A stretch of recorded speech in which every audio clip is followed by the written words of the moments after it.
I still remember the first time I visited a foreign country and was surrounded by people who spoke a language different from my own.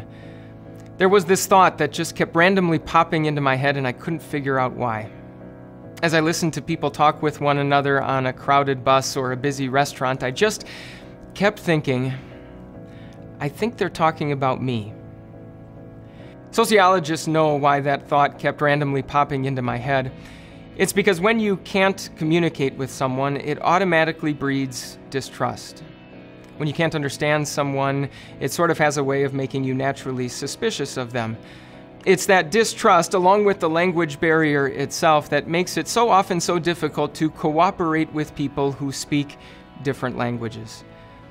Of course, God has known that from the beginning as well, which is why on that plain in Shinar, where there was that group of people who wanted to build a tower so high that they would never be scattered, but would always be remembered, God did what he did. It says, "The Lord said, if as one people speaking the same language they have begun to do this, then nothing they plan to do will be impossible for them.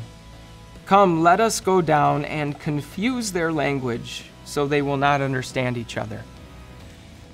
So instantly, two people who had been working together side by side for months on that tower now not only couldn't understand one another, they no longer trusted each other.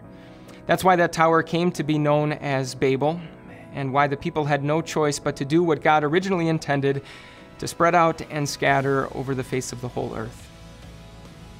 Does that strike you as cruel? You read through the Bible and you find no shortage of examples where God intervenes and disrupts human history. But when you really think about it, it's not cruel. In fact, it's kind.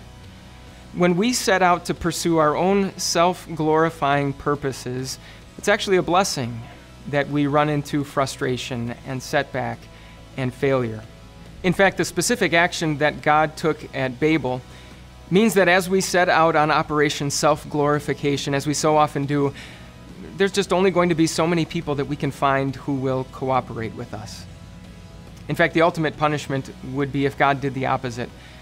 If, as we set out to pursue our own aims, satisfy our own desires, bring glory to our names, God would just let us have it our way, that we would encounter nothing but success and good fortune. So instead, he curbs, he restrains, he intervenes. He lovingly, even if at times painfully, shows us that a life pursuing glory for our own name is really no life at all. He continually closes down the paths that we pursue, all the while pointing us to the path that leads us to him. And at least in this instance, he demonstrates one more important thing that we're going to be talking about tomorrow.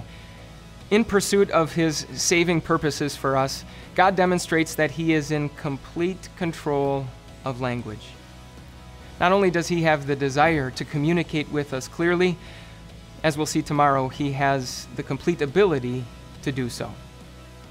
We love hearing about the countless lives that are being touched by these videos. It's support from people like you that helps us continue to produce them. Would you consider becoming a Grace Partner? Join our team by signing up to make a regular contribution to Time of Grace to ensure that more and more people will continue to hear of God's saving grace.